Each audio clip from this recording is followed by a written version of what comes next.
Hi everyone, welcome to Disha Academy. ഞാൻ ഐശ്വര്യ.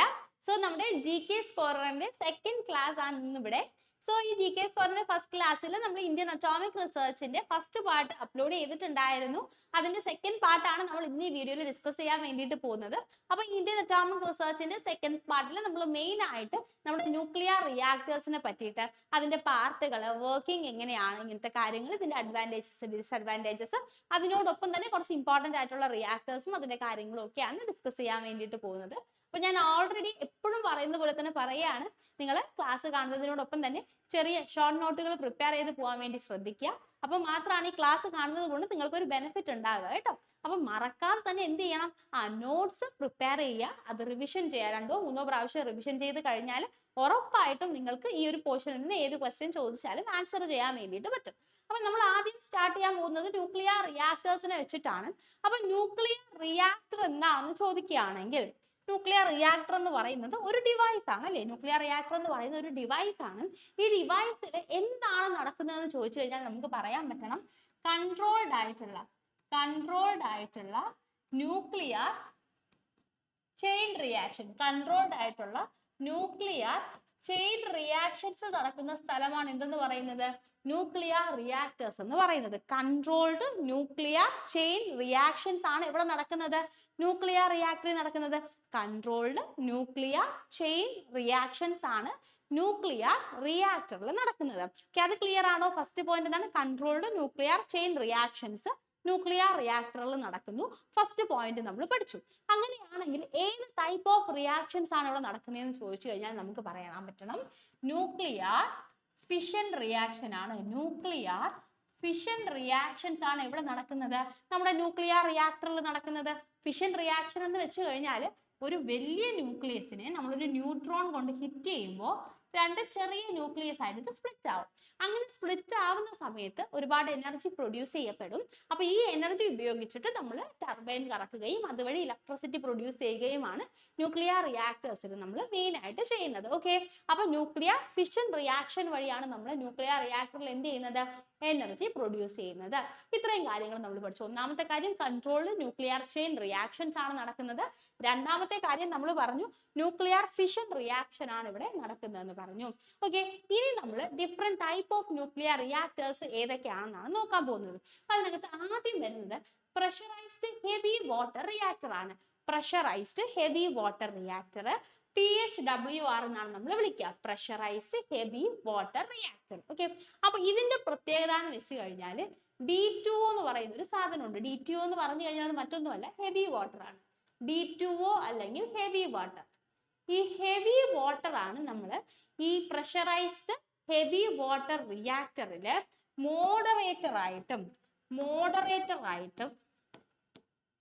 അതുപോലെ തന്നെ കൂളന്റ് ആയിട്ടും ഉപയോഗിക്കുന്നത്. മോഡറേറ്റർ ആയിട്ടും കൂളന്റ് ആയിട്ട് നമ്മൾ ഉപയോഗിക്കുന്നത് എന്ത് തന്നെയാണ്, D2O അല്ലെങ്കിൽ ഹെവി വാട്ടർ ആണ്. D2O അല്ലെങ്കിൽ ഹെവി വാട്ടർ ആണ് നമ്മൾ ഇവിടെ മോഡറേറ്ററും കൂളന്റുമായിട്ട് ഉപയോഗിക്കുന്നത്. അതാണ് സ്പെഷ്യലൈസ്ഡ് ഹെവി വാട്ടർ റിയാക്ടറിന്റെ പ്രത്യേകത. അടുത്തതെന്ന് പറയുന്നത് ഫാസ്റ്റ് ബ്രീഡർ റിയാക്ടർ ആണ്. Fast breeder reactor. ഈ ഫാസ്റ്റ് ബ്രീഡർ റിയാക്ടറിന്റെ പ്രത്യേകത എന്ന് വെച്ച് കഴിഞ്ഞാൽ, നമ്മൾ ഈ റിയാക്ടറിലേക്ക് ഇട്ട് കൊടുക്കുന്ന ഫ്യൂവൽ എന്താണെന്ന് ചോദിച്ചു കഴിഞ്ഞാൽ യുറേനിയം 238 ആണ്. നമ്മൾ ഈ റിയാക്ടറിലേക്ക് ഇട്ട് കൊടുക്കുന്ന, റിയാക്ടറിന് കൊടുക്കുന്ന ഫ്യൂവൽ യുറേനിയം 238 ആണ്.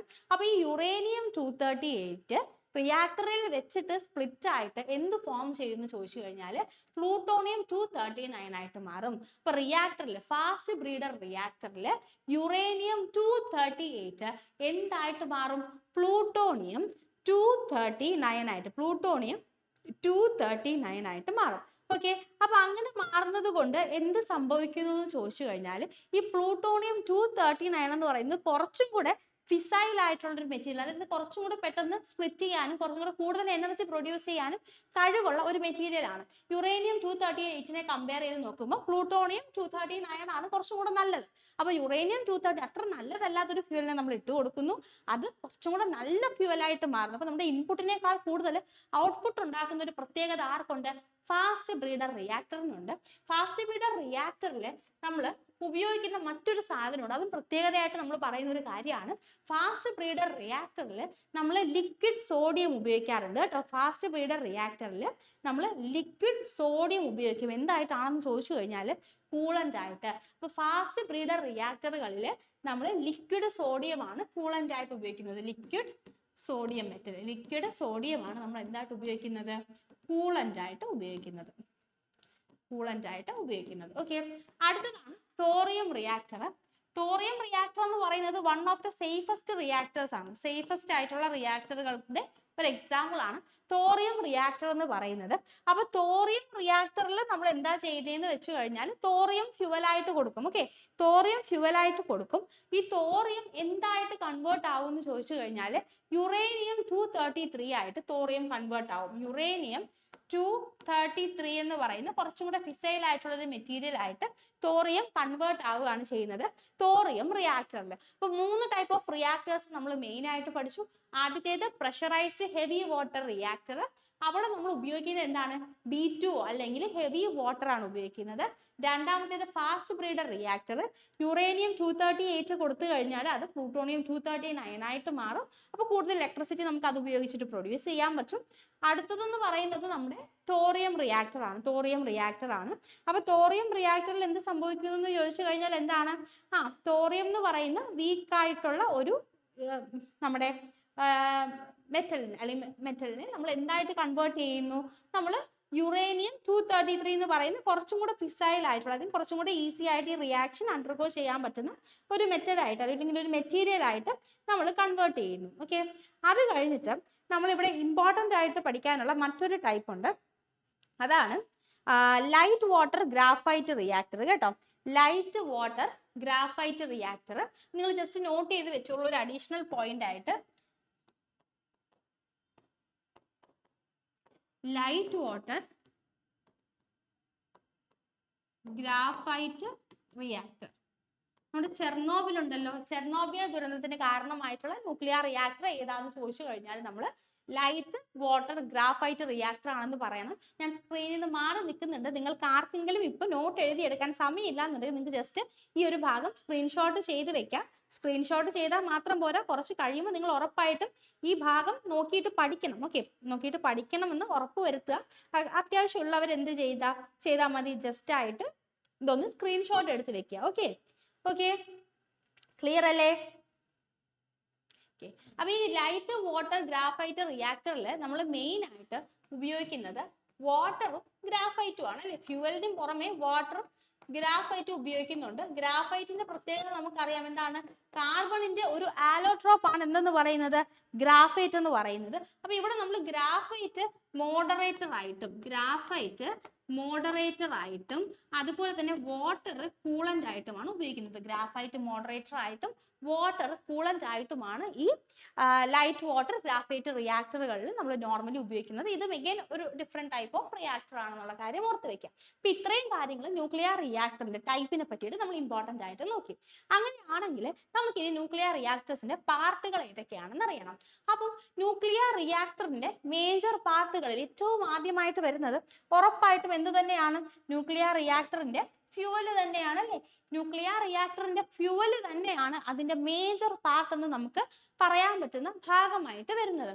അപ്പൊ ഈ ഫ്യൂവൽ എന്ന് പറയുന്നത് എന്താണ്? നമ്മൾ അതിനകത്തേക്ക് ഇട്ട് കൊടുക്കുന്ന മെറ്റീരിയൽ ആണ്. നമ്മൾ അതിലേക്ക് ഇട്ട് കൊടുക്കുന്ന മെറ്റീരിയൽ ആണ്. അത് തന്നെയാണ് ഇതിന്റെ മെയിൻ പാർട്ട് എന്ന് പറയുന്നത്. Main part. പക്ഷേ അറ്റ് ദ സെയിം ടൈം ഇത് ന്യൂക്ലിയർ റിയാക്ടറിന്റെ മെയിൻ പാർട്ട് ആണെങ്കിലും ഈ ഭാഗം എന്ത് ചെയ്യുന്നുണ്ട്? ഡിസിൻറ്റഗ്രേറ്റ് ചെയ്യുന്നുണ്ട്. ഡിസിൻറ്റഗ്രേറ്റ് ചെയ്യാന്ന് വെച്ച് കഴിഞ്ഞാൽ നമുക്കറിയാം എന്താണ്? ന്യൂക്ലിയസ് സ്പ്ലിറ്റ് ആവുന്നുണ്ട്. അവിടെ നിന്നാണ് എനർജി പ്രൊഡ്യൂസ് ചെയ്യപ്പെടുന്നത്. അപ്പൊ ഈ ഭാഗം ഡിസിൻറ്റഗ്രേറ്റ് ചെയ്യപ്പെടുന്നുണ്ട്.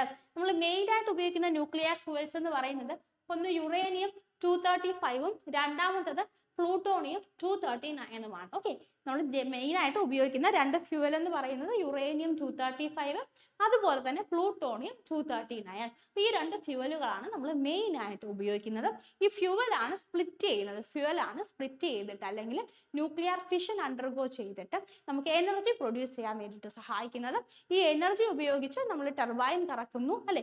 ടർബൈൻ കറക്കിയിട്ട് നമുക്ക് എന്ത് ചെയ്യാൻ പറ്റും, അതിൽ നിന്ന് ഇലക്ട്രിസിറ്റി പ്രൊഡ്യൂസ് ചെയ്യാൻ വേണ്ടിയിട്ട് പറ്റും.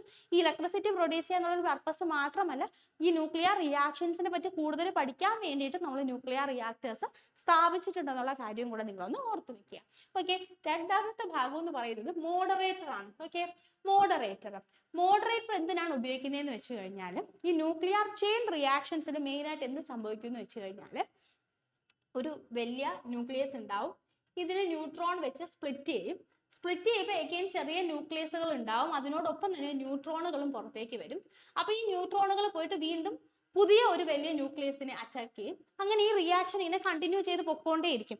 വൺസ് ഇത് സ്റ്റാർട്ട് ചെയ്ത് കഴിഞ്ഞാൽ സ്റ്റോപ്പ് ആവാതെ ഇത് എന്ത് ചെയ്യും, ഇങ്ങനെ കണ്ടിന്യൂസ് ആയിട്ട് പൊക്കോണ്ടേയിരിക്കും.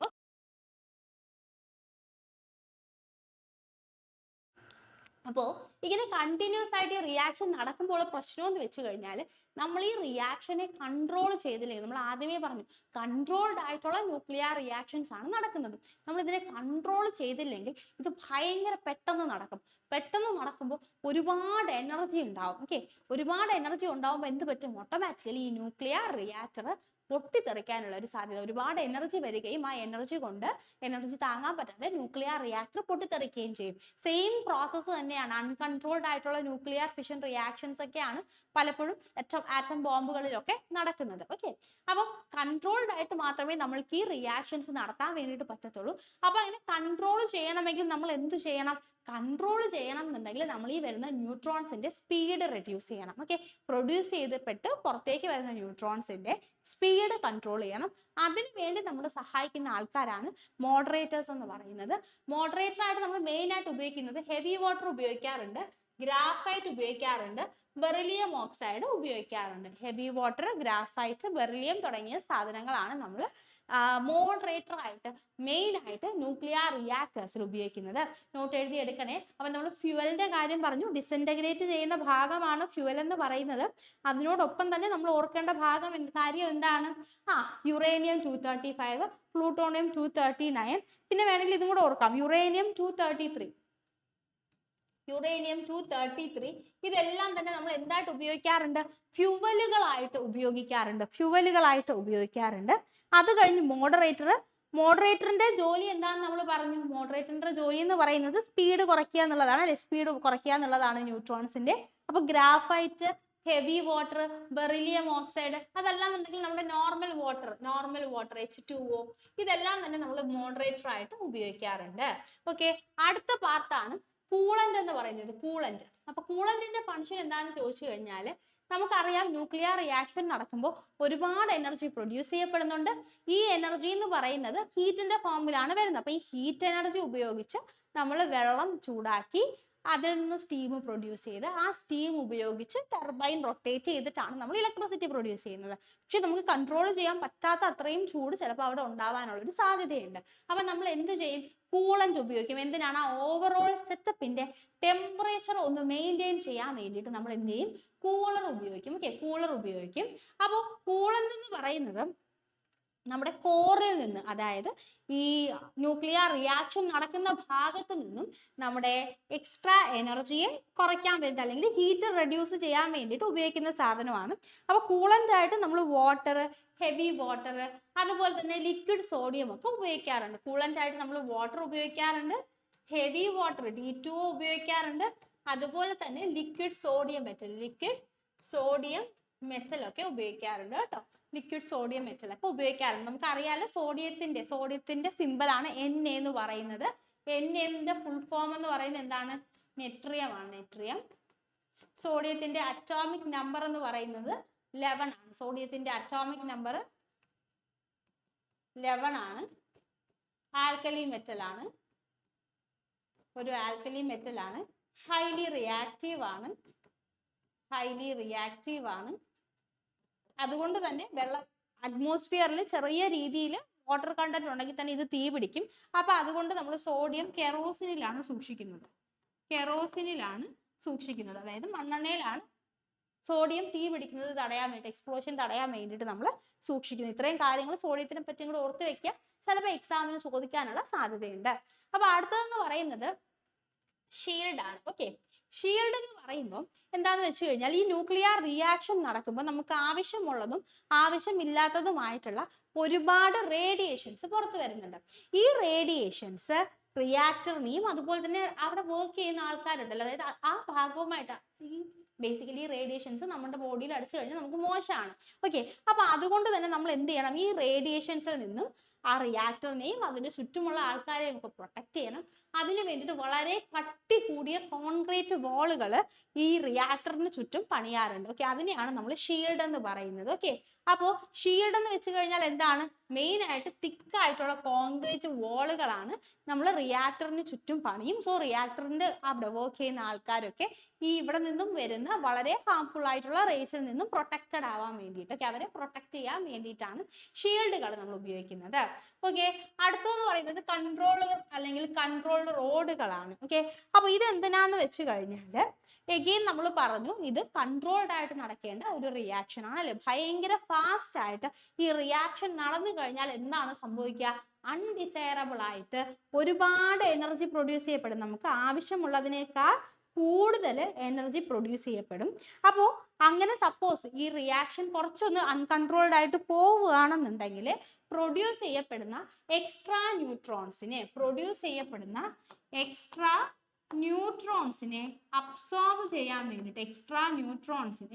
അബ്സോർബ് ചെയ്യാൻ വേണ്ടിയിട്ടാണ് കൺട്രോൾ റോഡ്സ് ഉള്ളത്. എക്സ്ട്രാ ന്യൂട്രോൺസ് പ്രൊഡ്യൂസ് ചെയ്യപ്പെടുകയാണെങ്കിൽ അതിനെ അബ്സോർബ് ചെയ്യാൻ വേണ്ടിയിട്ട് എന്തുണ്ട്, കൺട്രോൾ റോഡുകളുണ്ട്. കാഡ്മിയം, ബോറോൺ ഒക്കെയാണ് നമ്മൾ മെയിൻ ആയിട്ട് എന്തായിട്ട് ഉപയോഗിക്കുന്നത്, കൺട്രോൾ റോഡുകളായിട്ട് ഉപയോഗിക്കുന്നത്. ഓക്കെ, അപ്പൊ ഈ കൺട്രോൾ റോഡുകൾ എപ്പോഴും റിയാക്ടറിൽ ഉണ്ടായിരിക്കില്ല. പക്ഷെ വൺസ് ഈ റിയാക്ഷൻ അൺകൺട്രോൾഡ് ആവുകയാണെന്നുണ്ടെങ്കിൽ ഇത് എന്ത് ചെയ്യും, ഈ ന്യൂട്രോൺസിനെ അബ്സോർബ് ചെയ്യാനും ഈ ഫിഷൻ റിയാക്ഷനെ സ്ലോ ഡൗൺ ചെയ്ത് കൺട്രോൾഡ് ആയിട്ട് കൊണ്ടുവരാനും വേണ്ടിയിട്ട് ഈ കൺട്രോളർ നമ്മളെ സഹായിക്കും. അപ്പൊ ന്യൂക്ലിയർ റിയാക്ടറിന്റെ മേജർ പാർട്ടുകൾ എന്ന് പറയുമ്പോൾ ആദ്യം നമ്മൾ ഫ്യൂവൽ പറഞ്ഞു. ഫ്യൂവൽ യുറേനിയം 235, പ്ലൂട്ടോണിയം 239, യുറേനിയം 233 ഒക്കെ ഫ്യൂവലുകൾക്ക് എക്സാമ്പിൾ ആണ്. അത് കഴിഞ്ഞ് moderators, heavy water, graphite, normal water, beryllium, ഇതെല്ലാം തന്നെ നമ്മൾ എന്തായിട്ട് ഉപയോഗിക്കും, മോഡറേറ്ററുകളായിട്ട് ഉപയോഗിക്കും. ന്യൂട്രോണിന്റെ സ്പീഡ് കുറയ്ക്കാൻ വേണ്ടിയിട്ടാണ്. അത് കഴിഞ്ഞ് കൂളന്റ്, എഗെയിൻ എൻ്റെ കോറിന്റെ ഈ ന്യൂക്ലിയർ റിയാക്ടറിന്റെ കോറിന്റെ ടെമ്പറേച്ചർ കുറയ്ക്കാൻ വേണ്ടിയിട്ടാണ് കൂളന്റ് ഉപയോഗിക്കുന്നത്. Water, heavy water, liquid sodium, ഇതെല്ലാം തന്നെ നമ്മൾ കൂളന്റ് ആയിട്ട് ഉപയോഗിക്കും. അത് കഴിഞ്ഞ് സോഡിയം മെറ്റാലിന്റെ ഇമ്പോർട്ടൻ്റ് ആയിട്ടുള്ള കുറച്ച് പ്രോപ്പർട്ടീസ് നമ്മൾ പറഞ്ഞു. അത് കഴിഞ്ഞ് ഷീൽഡ്, ന്യൂക്ലിയർ റിയാക്ടറിന് ചുറ്റും നിർമ്മിക്കുന്ന വളരെ കട്ടി കൂടിയ 1 മീറ്ററോളം ഒക്കെ കട്ടിയുള്ള കോൺക്രീറ്റ് വോളുകളെയാണ് നമ്മൾ ഷീൽഡ് എന്ന് പറയുന്നത്. അപ്പൊ ഈ ഷീൽഡ് എന്താണ് ചെയ്യുന്നതെന്ന് വെച്ച് കഴിഞ്ഞാൽ ഈ ന്യൂക്ലിയർ റിയാക്ഷൻ നടക്കുന്ന സമയത്ത് ഒരുപാട് അൺഡിസൈറബിൾ ആയിട്ടുള്ള മനുഷ്യന്മാർക്കൊക്കെ അതിന് എക്സ്പോസ്ഡ് ആയി കഴിഞ്ഞാൽ ക്യാൻസർ പോലെയുള്ള മാരക രോഗങ്ങൾ വരാൻ അല്ലെങ്കിൽ ജനറ്റിക് മ്യൂട്ടേഷൻസ് ഒക്കെ വരാൻ സാധ്യതയുള്ള റേഡിയേഷൻസ് കുറെ പുറത്ത് വരുന്നുണ്ട്. അപ്പൊ അതിനെയൊക്കെ കൺട്രോൾ ചെയ്യുക അല്ലെങ്കിൽ അതിനെയൊക്കെ അബ്സോർബ് ചെയ്തിട്ട് അവിടെ വർക്ക് ചെയ്യുന്ന ആൾക്കാരെയും അതിന് ചുറ്റുമുള്ള ആൾക്കാരെയൊക്കെ പ്രൊട്ടക്ട് ചെയ്യാൻ വേണ്ടിയിട്ടാണ് ഷീൽഡുകളൊക്കെ basically concrete വാളാണ്.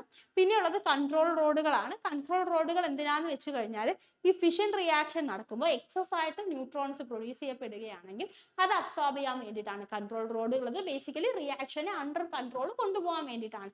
Controlled nuclear reactions ആണ് എവിടെ നടക്കുന്നത്, നമ്മുടെ ന്യൂക്ലിയർ റിയാക്ടറിൽ നടക്കുന്നത്. അൺകൺട്രോൾഡ് ആയിട്ടുള്ള റിയാക്ഷൻസ് ആണ് നമുക്ക് നമ്മുടെ ആറ്റം ബോംബിലൊക്കെ കാണാൻ വേണ്ടിയിട്ട് പറ്റുക. അപ്പൊ എക്സ്ട്രാ ന്യൂട്രോൺസിനെ അബ്സോർബ് ചെയ്യാൻ വേണ്ടിയിട്ട് കാഡ്മിയം അല്ലെങ്കിൽ ബോറോൺ, സ്റ്റീൽ റോഡുകളൊക്കെയാണ് നമ്മൾ എന്തായിട്ട് ഉപയോഗിക്കുന്നത്, കൺട്രോൾ റോഡുകളായിട്ട് ഉപയോഗിക്കുന്നത്. ഇത്രയും കാര്യം ക്ലിയർ ആണോ? ഇത്രയും കാര്യങ്ങളാണ് നമ്മൾ ബേസിക് ആയിട്ട് നമ്മുടെ ന്യൂക്ലിയർ റിയാക്ടേഴ്സിനെ പറ്റിയിട്ട് പഠിക്കേണ്ടത്. അങ്ങനെയാണെങ്കിൽ ഞാൻ ചോദിക്കട്ടെ, ന്യൂക്ലിയർ റിയാക്ടറിന്റെ ഒരു 2-3 അഡ്വാൻറ്റേജുകൾ പറയാൻ പറ്റുമോ? ന്യൂക്ലിയർ റിയാക്ടറിന്റെ 2-3 അഡ്വാൻറ്റേജുകൾ ഒന്ന് പറയാൻ നോക്കി. എന്തൊക്കെയായിരിക്കും? നമുക്കറിയാം അല്ലേ, അൺകൺട്രോൾഡ് ആണെങ്കിൽ ഈ റിയാക്ടർ പൊട്ടിത്തെറിക്കാനൊക്കെ സാധ്യതയുണ്ട്. പക്ഷെ എന്നിട്ടും നമ്മൾ ന്യൂക്ലിയർ റിയാക്ടേഴ്സ് സ്ഥാപിക്കുന്നുണ്ടെങ്കിൽ അതിനെന്തുണ്ടാവും, അതിനെന്തെങ്കിലുമൊക്കെ കുറെ പോസിറ്റീവ് ആയിട്ടുള്ള കാര്യങ്ങൾ ഉണ്ടാവില്ലേ? അപ്പൊ അതെന്തൊക്കെയാണെന്ന് നിങ്ങൾക്ക് അറിയാമോ? എന്തൊക്കെയാണ് ന്യൂക്ലിയർ റിയാക്ടേഴ്സിന്റെ പോസിറ്റീവ് ആയിട്ടുള്ള കാര്യങ്ങൾ? അറിയുന്നവർ പെട്ടെന്ന് കമന്റ് ചെയ്ത് എന്തൊക്കെയാണ് അഡ്വാൻറ്റേജസ്?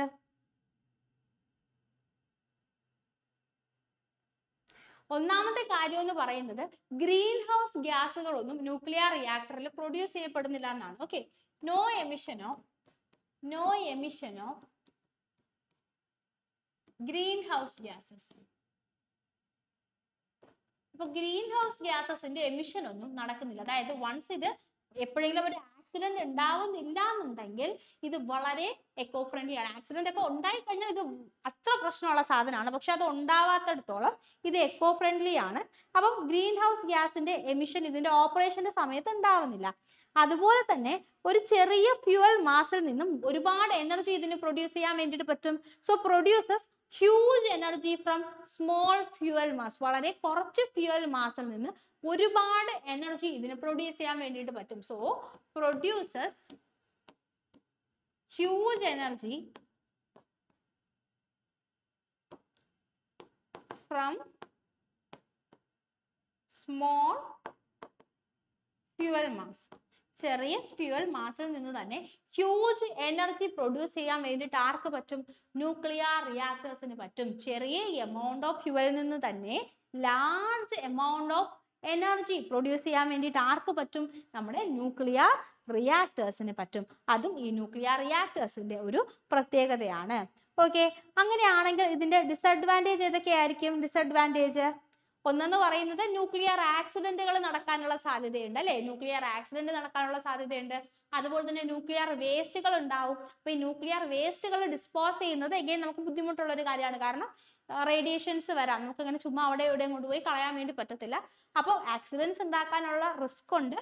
അതുപോലെ തന്നെ ഇതിന്റെ മറ്റൊരു പ്രശ്നം എന്ന് പറയുന്നത് ന്യൂക്ലിയർ വേസ്റ്റിന്റെ ഡിസ്പോസലും എഗെയിൻ നമുക്കൊരു ഡിഫിക്കൽട്ട് ആയിട്ടുള്ള കാര്യമാണ്. അപ്പൊ ഇത് രണ്ടുമാണ് ഇതിന്റെ മേജർ ആയിട്ടുള്ള കൺസേൺസ് ആയിട്ട് വരുന്നത്. ഓക്കെ, അപ്പൊ നിങ്ങൾക്ക് അറിയാമായിരിക്കും ഞാൻ ഈ നോട്ട്സ് എല്ലാം എടുത്തിരിക്കുന്നത് നമ്മുടെ GK സ്കോറർ എന്ന് പറയുന്ന ടെക്സ്റ്റ് ബുക്കിൽ നിന്നാണ്. അപ്പൊ നിങ്ങൾക്ക് ആർക്കെങ്കിലും ഈ ടെക്സ്റ്റ് ബുക്ക് വാങ്ങിക്കാൻ ആഗ്രഹം ഉണ്ടെന്നുണ്ടെങ്കിൽ നമ്മുടെ എല്ലാ സബ്ജക്റ്റുകളും കേട്ടോ, history, geography, polity, economics, physics, chemistry, biology, അങ്ങനെ എല്ലാ സ്റ്റാറ്റിക് GK സബ്ജക്ട്സും വളരെ നല്ല രീതിയിൽ അറേഞ്ച് ചെയ്തിട്ടുള്ള ഒരു ടെക്സ്റ്റ് ബുക്കാണിത്. അപ്പോൾ ഈ ടെക്സ്റ്റ് ബുക്ക് നിങ്ങൾക്ക് നിങ്ങളുടെ എക്സാം പ്രിപ്പറേഷന് ഉറപ്പായിട്ടും ഹെൽപ്ഫുൾ ആയിരിക്കും. അപ്പോൾ ഈ GK സ്കോറർ എന്ന് പറയുന്ന ടെക്സ്റ്റ് ബുക്ക് വാങ്ങണം എന്നുണ്ടെങ്കിൽ നിങ്ങൾക്ക് 7012615062 എന്നുള്ള നമ്പറിലേക്ക് കോൺടാക്ട് ചെയ്യാം. അപ്പോൾ GK മാത്രം പഠിക്കാൻ ആഗ്രഹമുള്ളവർക്ക് GK സ്കോറർ എന്ന് പറയുന്ന ഈ സിംഗിൾ ബുക്കായിട്ട് ഓർഡർ ചെയ്യാം. അതല്ലാന്നുണ്ടെങ്കിൽ നിങ്ങൾക്ക് ദിശ അക്കാഡമിയുടെ 3 ടെക്സ്റ്റ് ബുക്കുകൾ കൂടെ ഒന്നിച്ച് ഓർഡർ ചെയ്യാനുള്ള ഒരു ഓപ്ഷനും ഉണ്ട്. അപ്പൊ ഇവിടെ ഈ 3 ടെക്സ്റ്റ് ബുക്കുകൾ ഒന്നിച്ച് ഓർഡർ ചെയ്യുകയാണെങ്കിൽ നിങ്ങൾക്ക് ക്വാണ്ടിറ്റേറ്റീവ് ആപ്റ്റിറ്റ്യൂഡ്, റീസണിങ്, അതുപോലെ തന്നെ GK ഈ 3 ടെക്സ്റ്റുകളും കൂടെ ആയിരിക്കും ഒന്നിച്ച് കിട്ടുന്നത്. ഇതിന്റെ അഡ്വാൻറ്റേജ് എന്താണെന്ന് വെച്ച് കഴിഞ്ഞാൽ മാത്സ് ഒക്കെ ആണെങ്കിലും ഒരുപാട് വർഷത്തെ പ്രീവിയസ് ഇയർ ക്വസ്റ്റ്യൻസ് ഒക്കെ നമ്മൾ സോൾവ് ചെയ്തിട്ടുണ്ട്. മാത്രമല്ല ഇത് സോൾവ് ചെയ്തിരിക്കുന്നത് നമ്മൾ സാധാരണ ടെക്സ്റ്റ് ബുക്കുകൾ വായിച്ചാൽ നമുക്ക് മനസ്സിലാവും എല്ലാം ഒരു കൺവെൻഷണൽ വേയിലായിരിക്കും. നമുക്ക് വായിച്ചാൽ മനസ്സിലാവണം എന്നുള്ളത് കൊണ്ട് ഒരു കൺവെൻഷണൽ വേയിലായിരിക്കും ചെയ്തിട്ടുണ്ടാവുക. പക്ഷേ ഈ ടെക്സ്റ്റ് ബുക്കിൽ എല്ലാ ക്വസ്റ്റ്യൻസിന്റെയും ഷോർട്ട് കട്ടുകൾ നിങ്ങൾക്ക് മനസ്സിലാവുന്ന രീതിയിൽ നമ്മൾ എക്സ്പ്ലെയിൻ ചെയ്തിട്ടുണ്ട്. അപ്പോൾ അതുകൊണ്ട് നിങ്ങൾക്ക് ഉറപ്പായിട്ടും പ്രിപ്പറേഷൻ ചെയ്യുന്നവർക്ക്, പ്രത്യേകിച്ച് പ്രിപ്പറേഷൻ ഒക്കെ സ്റ്റാർട്ട് ചെയ്യുന്നവർക്കൊക്കെ ഇത് വളരെ യൂസ്ഫുൾ ആയിരിക്കും കേട്ടോ. അപ്പോൾ നിങ്ങൾക്ക് വേണമെന്നുണ്ടെങ്കിൽ 3 ടെക്സ്റ്റ് ബുക്കുകളായിട്ട് ഒന്നിച്ച് വാങ്ങിക്കാം, അല്ലെങ്കിൽ GK സ്കോറർ എന്ന് പറഞ്ഞാൽ GK ബുക്ക് മാത്രമായിട്ട് വാങ്ങിക്കാം. ഈ 2 ഓപ്ഷനാണ് ഇപ്പം നിലവിലുള്ളത്. നിങ്ങൾക്ക് ബുക്ക് വാങ്ങാൻ ആഗ്രഹം ഉണ്ടെങ്കിൽ ഈ നമ്പറിലേക്ക് കോൺടാക്ട് ചെയ്താൽ മതി. അപ്പം നമുക്ക് നമ്മുടെ ഇമ്പോർട്ടൻ്റ് ആയിട്ടുള്ള കുറച്ച് ന്യൂക്ലിയർ പവർ പ്ലാന്റുകൾ ഏതൊക്കെയാണെന്ന് നോക്കാം. അപ്പം ഈ പവർ പ്ലാന്റുകൾ ഏതൊക്കെ വർഷമാണ് സ്ഥാപിച്ചതെന്നാണ് നമ്മൾ നോക്കാൻ പോകുന്നത്. ഇമ്പോർട്ടൻ്റ് ആയിട്ട് നിങ്ങളെ കൊണ്ട് പറ്റുന്നത്രയും നിങ്ങൾ പഠിക്കുക. എക്സാമിന് പഠിച്ചു കഴിഞ്ഞാൽ നിങ്ങൾക്ക് അത് വളരെ യൂസ്ഫുൾ ആയിരിക്കും. ഓക്കെ, കുറച്ചായിട്ട് സ്പ്ലിറ്റ് ചെയ്ത് പഠിച്ചു കഴിഞ്ഞാൽ നിങ്ങൾക്ക് ഉറപ്പായിട്ടും ഇത് കംപ്ലീറ്റ് ചെയ്യാൻ വേണ്ടി പറ്റും. അപ്പോൾ അതിനകത്ത് ആദ്യം വരുന്നത് first and second units of Tarapur atomic power station ആണ്. Okay, first and second units of Tarapur atomic power station. At least ഇത്രയെങ്കിലും ഓർക്കുക, താരാപൂർ അറ്റോമിക് പവർ സ്റ്റേഷൻ ഉള്ളത് മഹാരാഷ്ട്രയിലാണെന്ന് ഓർക്കുക. മിനിമം അത്രയെങ്കിലും, വർഷം ഓർക്കാൻ പറ്റില്ലെങ്കിൽ മിനിമം ഈ പറയുന്ന atomic stations, nuclear power stations എവിടെയാണെന്നെങ്കിലും നിങ്ങൾ ഓർക്കുക. അപ്പൊ താരാപൂർ അറ്റോമിക് പവർ സ്റ്റേഷൻ മഹാരാഷ്ട്രയിലാണ്. TAPS 1 TAPS 2 Tarapur atomic power station എന്നാണ് പറയാ. ഇതിന്റെ ഒന്നാമത്തെയും രണ്ടാമത്തെയും യൂണിറ്റ് 1969 സ്റ്റാർട്ട് ചെയ്യുന്നത്. ഓക്കെ, അത് കഴിഞ്ഞിട്ട് ഇതിന്റെ third unit, Tarapur atomic power സ്റ്റേഷന്റെ തേർഡ് യൂണിറ്റ് TAPS 3 നിലവിൽ വരുന്നത് 2006 ഓക്കെ, ഫോർത്ത് യൂണിറ്റ് നിലവിൽ വരുന്നത് 2005 ഓക്കെ, താരാപൂർ അറ്റോമിക് പവർ സ്റ്റേഷന്റെ തേർഡ് യൂണിറ്റ് 2006 ഫോർത്ത് യൂണിറ്റ് 2005 നിലവിൽ വരുന്നത്. ഓക്കെ, അടുത്ത നമ്മൾ നോക്കാൻ പോകുന്നത് രാജസ്ഥാൻ അറ്റോമിക് പവർ സ്റ്റേഷൻ ആണ്. രാജസ്ഥാൻ അറ്റോമിക് പവർ സ്റ്റേഷൻ അല്ലെങ്കിൽ റവാദ്ബാദ പവർ സ്റ്റേഷൻ എന്ന് പറയും. അപ്പൊ ഈ രാജസ്ഥാൻ അറ്റോമിക് പവർ സ്റ്റേഷൻ നിലവിൽ വരുന്നത് 1973 അതിന്റെ first unit, Rajasthan atomic power സ്റ്റേഷന്റെ ഫസ്റ്റ് യൂണിറ്റ് നിലവിൽ വരുന്നത് 1973 അങ്ങനെയാണെങ്കിൽ second unit of Rajasthan atomic power station നിലവിൽ വരുന്നത് 1981 second unit of Rajasthan atomic power station നിലവിൽ വരുന്നത് 1981 അങ്ങനെയാണെങ്കിൽ ഇതിന്റെ third unit of Rajasthan atomic power station നിലവിൽ വരുന്നത് 2000 അതുപോലെ തന്നെ fourth unit of Rajasthan atomic power സ്റ്റേഷനും നിലവിൽ വരുന്നത് 2000 ഓക്കെ. നമ്മൾ എന്തൊക്കെയാണ് പറഞ്ഞത്? അതായത് നമ്മൾ ആദ്യം പറഞ്ഞു താരാപൂർ അറ്റോമിക് പവർ സ്റ്റേഷൻ മഹാരാഷ്ട്രയിലാണെന്ന് പറഞ്ഞു. ഫസ്റ്റ് ആൻഡ് സെക്കൻഡ് യൂണിറ്റ് നിലവിൽ വന്നത് 1969, തേർഡ് യൂണിറ്റ് വന്നത് 2006, ഫോർത്ത് യൂണിറ്റ് വന്നത് 2005. അടുത്തത് രാജസ്ഥാൻ അറ്റോമിക് പവർ സ്റ്റേഷൻ ആണ്. രാജസ്ഥാൻ അറ്റോമിക് പവർ സ്റ്റേഷൻ എന്ന് പറഞ്ഞു കഴിഞ്ഞാൽ നമുക്ക് രാജസ്ഥാൻ എന്നറിയാം. പക്ഷെ ചിലപ്പോൾ മിക്കവാറും എക്സാമിന് ചോദിക്കുന്നത് റവാദ പവർ സ്റ്റേഷൻ എവിടെയാണെന്നായിരിക്കും. അപ്പൊ ഇതെന്ന് പറയുന്നത് എവിടെയാണ്? രാജസ്ഥാനിലാണെന്ന് നമ്മൾ ഓർക്കുക. 1973 ഫസ്റ്റ് യൂണിറ്റ് വന്നു. സെക്കൻഡ് യൂണിറ്റ് 1981 വന്നു. തേർഡും ഫോർത്തും യൂണിറ്റ് 2000 വന്നത്. ഓക്കെ. അടുത്തതിന്റെ ഫിഫ്ത്ത് യൂണിറ്റ് വരുന്നത് 2010 സിക്സ്ത് യൂണിറ്റ് വരുന്നതും 2010 ഓക്കെ. അപ്പൊ ആദ്യത്തെ ഫസ്റ്റ് യൂണിറ്റ് വരുന്നത് 1973, സെക്കൻഡ് യൂണിറ്റ് 81, തേർഡും ഫോർത്തും 2000, ഫിഫ്ത്തും സിക്സ്തും 2010. ഓക്കെ. അപ്പോൾ അത്രയും കഴിഞ്ഞു കഴിഞ്ഞാൽ നമുക്ക് കുറച്ചും കൂടെ ഇമ്പോർട്ടൻ്റ് ആയിട്ടുള്ള പവർ സ്റ്റേഷൻസും അത് നിലവിൽ വന്നിട്ടുള്ള സമയവും നോക്കണം. അതിനോടൊപ്പം തന്നെ ഞാൻ പറഞ്ഞു ഈ പവർ സ്റ്റേഷൻസ് ഏതൊക്കെ സ്ഥലത്താണെന്ന് കൂടെ നമ്മൾ ഓർക്കുക. അടുത്തത് മദ്രാസ് അറ്റോമിക് പവർ സ്റ്റേഷൻ. നമുക്കറിയാം മദ്രാസ് അറ്റോമിക് പവർ സ്റ്റേഷൻ എന്ന് പറയുമ്പോൾ തന്നെ തമിഴ്നാട്ടിലാണ് അല്ലെ? തമിഴ്നാട്ടിലാണ്. അപ്പൊ മദ്രാസ് അറ്റോമിക് പവർ സ്റ്റേഷന്റെ ഫസ്റ്റ് യൂണിറ്റ് നിലവിൽ വരുന്നത് 1983 മദ്രാസ് അറ്റോമിക് പവർ സ്റ്റേഷന്റെ ആദ്യത്തെ യൂണിറ്റ് നിലവിൽ വരുന്നത് 1983 ഓക്കെ. ഇനി മദ്രാസ് ന്യൂക്ലിയർ പവർ പ്ലാന്റിന്റെ രണ്ടാമത്തെ യൂണിറ്റ് വരുന്നത് 1985 ഓക്കെ. അടുത്തത് കൈഗ അറ്റോമിക് പവർ സ്റ്റേഷൻ ആണ്. ഈ കൈഗ അറ്റോമിക് പവർ സ്റ്റേഷൻ എവിടെയാണെന്ന് ചോദിച്ചു കഴിഞ്ഞാൽ നമുക്ക് പറയാൻ പറ്റണം കർണാടകയിലാണ്. കൈഗ അറ്റോമിക് പവർ സ്റ്റേഷൻ ഏത് സംസ്ഥാനത്തിലാണ് സ്ഥിതി ചെയ്യുന്നത്? കർണാടകയിലാണ്. കൈഗ അറ്റോമിക് പവർ സ്റ്റേഷൻ കർണാടകയിലാണ്. ഇതിന്റെ ഫസ്റ്റ് യൂണിറ്റ് നിലവിൽ വരുന്നത് 2000 അതുപോലെ തന്നെ സെക്കൻഡ് യൂണിറ്റ് നിലവിൽ വരുന്നതും 2000 തേർഡ് യൂണിറ്റ് നിലവിൽ വരുന്നത് 2007 ഫോർത്ത് യൂണിറ്റ് നിലവിൽ വരുന്നത് 2011 ഓക്കെ. ഇപ്പൊ ഇമ്പോർട്ടന്റ് ആയിട്ട് പഠിക്കുക കൈഗ അറ്റോമിക് പവർ സ്റ്റേഷൻ എവിടെയാണ്? കർണാടകയിലാണ്. അത് ഇമ്പോർട്ടന്റ് ഏറ്റവും ആദ്യം ഓർക്കുക. വർഷങ്ങൾ നിങ്ങൾ പറ്റുക അറ്റ്ലീസ്റ്റ് ഫസ്റ്റ് യൂണിറ്റ് വന്ന വർഷമെങ്കിലും നിങ്ങൾ പഠിച്ചു വെക്കുക. ഫസ്റ്റ് യൂണിറ്റ് 2000, സെക്കൻഡ് യൂണിറ്റും 2000 തന്നെയാണ്. Third 2007, fourth 2011 okay. അപ്പൊ ഇത്രയും കാര്യങ്ങൾ കൈഗ അറ്റോമിക് പവർ സ്റ്റേഷനെ പറ്റി നമ്മൾ പഠിച്ചു. ഇനി അടുത്തതുള്ളത് നരോറ അറ്റോമിക് പവർ സ്റ്റേഷൻ ആണ്. എവിടെയാണ്? Uttar Pradesh okay. നരോറ atomic power station എവിടെയാണ്? ഉത്തർപ്രദേശിലാണ്. നരോറ atomic power station Uttar Pradesh. First unit 1991. Kaiga എവിടെയാണ്? കർണാടകയിലാണ്. പക്ഷെ നരോറ അറ്റോമിക് പവർ സ്റ്റേഷൻ എവിടെയാണ്? ഉത്തർപ്രദേശിലാണ്. നരോറ അറ്റോമിക് പവർ സ്റ്റേഷൻ ഉത്തർപ്രദേശിലാണ്. അപ്പോൾ ഫസ്റ്റ് യൂണിറ്റ് 1991 വരുന്നത്. സെക്കൻഡ് യൂണിറ്റ് വരുന്നത് 1992 ഓക്കെ. 1992. അടുത്തത് കക്രപാറ പവർ സ്റ്റേഷൻ ആണ്. കക്രപാറ പവർ സ്റ്റേഷൻ എവിടെയാണ്? ഗുജറാത്തിലാണ്. കക്രപാറ പവർ സ്റ്റേഷൻ ഗുജറാത്തിലാണ്. അപ്പൊ ഗുജറാത്തിലുള്ള കക്രപാറ പവർ സ്റ്റേഷന്റെ ഫസ്റ്റ് യൂണിറ്റ് നിലവിൽ വരുന്നത് 1993 സെക്കൻഡ് യൂണിറ്റ് വരുന്നത് 1995 ഓക്കെ. അടുത്തത് കൂടംകുളം പവർ സ്റ്റേഷൻ ആണ്. കൂടംകുളം പവർ സ്റ്റേഷൻ നമുക്കറിയാം തമിഴ്നാട്ടിലാണ് കേട്ടോ. കൂടംകുളം പവർ സ്റ്റേഷൻ ഉള്ളത് എവിടെയാണ്? തമിഴ്നാട്ടിലാണ്. അപ്പൊ ഇതിന്റെ ഫസ്റ്റ് യൂണിറ്റ് വരുന്നതും 2014 ഓക്കെ. 2014 ഇതിന്റെ ഫസ്റ്റ് യൂണിറ്റ് വരുന്നത്. അപ്പൊ ഇത്രയും കാര്യങ്ങൾ നിങ്ങൾ ഇമ്പോർട്ടന്റ് ആയിട്ട് ഫസ്റ്റ് പാർട്ടും സെക്കൻഡ് പാർട്ടും ഇമ്പോർട്ടന്റ് ആണ്. രണ്ട് പാർട്ടുകൾ നിങ്ങൾ കണ്ടു കഴിഞ്ഞാൽ അറ്റോമിക് പവർ ഇന്ത്യയിലുള്ള അതിന്റെ ഡീറ്റെയിൽസും അത്യാവശ്യമുള്ള കാര്യങ്ങൾ നിങ്ങൾക്ക് കിട്ടും. എല്ലാ യൂണിറ്റുകളുടെയും വർഷം നിങ്ങൾക്ക് പഠിക്കാൻ പറ്റിയിട്ടില്ലെങ്കിലും അറ്റ്ലീസ്റ്റ് ഫസ്റ്റ് യൂണിറ്റ് ഓരോ അറ്റോമിക് പവർ സ്റ്റേഷന്റെയും നിലവിൽ വന്നത് എപ്പോഴാണ് നിങ്ങൾ ഒന്ന് പഠിച്ചു വെക്കുക. അതുപോലെ തന്നെ ഓരോ അറ്റോമിക് പവർ സ്റ്റേഷൻ്റെയും ലൊക്കേഷനും ഏതാണെന്ന് നിങ്ങളൊന്ന് നോക്കി വെക്കുക. അത് നിങ്ങൾക്ക് വളരെ യൂസ്ഫുൾ ആയിരിക്കും. സോ ഇനി എക്സാമിന് കുറച്ച് ദിവസവും കൂടെ ഉള്ളൂ. അപ്പോൾ എല്ലാവരും നല്ല കോൺസെൻട്രേറ്റ് ചെയ്തിട്ട് പഠിക്കുക. നിങ്ങൾക്ക് വളരെ യൂസ്ഫുൾ ആയിരിക്കും നിങ്ങൾ നോട്ട്സ് പ്രിപ്പയർ ചെയ്ത് പഠിക്കുകയാണെങ്കിൽ. അപ്പോൾ അത് എപ്പോഴും നിങ്ങളുടെ ഒരു ഐഡിയൽ ആയിട്ടുള്ള ഒരു സ്ട്രാറ്റജി ആയിട്ട് വെക്കുക. GK പഠിക്കുമ്പോൾ എപ്പോഴും നിങ്ങൾ വളരെ ഭംഗിക്ക് അങ്ങനെയൊന്നും നോട്ട് എഴുതണമെന്നില്ല. നമ്മുടെ നോട്ടാണ്, റഫായിട്ട് എഴുതി പോയാൽ മതി. അപ്പോൾ ഇന്ന് നിങ്ങളൊരു അരമണിക്കൂർ എടുത്ത് അല്ലെങ്കിൽ 1 മണിക്കൂർ എടുത്ത് ഈ വീഡിയോ കണ്ട് നോട്ട് എഴുതി കഴിഞ്ഞാൽ അടുത്ത ദിവസം നിങ്ങൾക്ക് ഈ വീഡിയോ 2x സ്പീഡിൽ ഇട്ടിട്ട് ജസ്റ്റ് ഈ നോട്ടിലൂടെ ഒന്ന് പോയാൽ മതി. അടുത്ത പ്രാവശ്യം വീഡിയോ ഇടണ്ട, നിങ്ങൾ ജസ്റ്റ് നിങ്ങൾക്ക് നോക്കുമ്പോൾ തന്നെ ഓർമ്മ വരും. അങ്ങനെ നിങ്ങൾക്ക് സ്പീഡിൽ റിവിഷൻ ചെയ്ത് പോയി കഴിഞ്ഞാൽ നിങ്ങൾക്ക് പെട്ടെന്ന് തന്നെ GK കുറേ ഭാഗങ്ങൾ കവർ ചെയ്യാൻ വേണ്ടിയിട്ട് പറ്റും. എക്സാമിന് ഇപ്പോൾ ഈ GK വളരെ ഇമ്പോർട്ടൻ്റ് ആണെന്ന് നിങ്ങൾക്ക് അറിയാമായിരിക്കും. അപ്പോൾ അതുകൊണ്ട് തന്നെ നല്ലോണം പഠിക്കുക. So thank you so much. നിങ്ങൾക്ക് ഈ സെഷൻ ഹെൽപ്ഫുൾ ആയെന്ന് വിചാരിക്കുന്നു. നിങ്ങൾക്ക് ഏതെങ്കിലും ടോപ്പിക്കുകൾ സ്പെഷ്യലി ആയിട്ട് പഠിക്കാൻ ആഗ്രഹം ഉണ്ടെന്നുണ്ടെങ്കിൽ അത് കമൻറ്റ് ചെയ്യുക. സെഷൻ ഹെൽപ്ഫുൾ ആയോ എന്ന് പറയാം. So thank you so much. Happy learning. By.